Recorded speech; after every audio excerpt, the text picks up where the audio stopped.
விஜயோட அரசியல் எப்படி சார் பாக்குறீங்க? அடுத்த கட்டம் மாநாடு வச்சுட்டாரு, இப்போ அடுத்தடுத்த கட்டங்கள் அறிக்கைகள் ரொம்ப கடுமையாக விடுறாரு.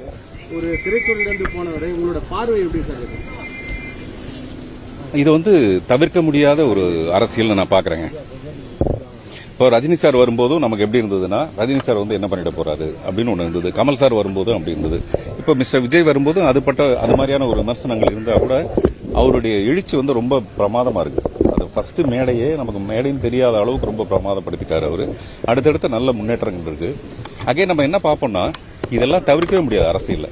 அப்புறம் அவர் திமுகவை எதிர்க்கிறது தான் சரியான விஷயம். அரசியல்னா இன்னைக்கு யார் ஆட்சியில் இருக்காங்களோ, எம்ஜிஆர் அதை தான் பண்ணியிருப்பாரு. யார் வந்தாலும் அதை தான் பண்ணுவாங்க. அதனால அவருக்கு தனிப்பட்ட முறையில் திமுக மேல வெறுப்புன்றதை மீறி ஆளுங்கட்சியை எதிர்த்தாதான் அவங்க ஒரு ஹீரோவாகவே மாற முடியும்.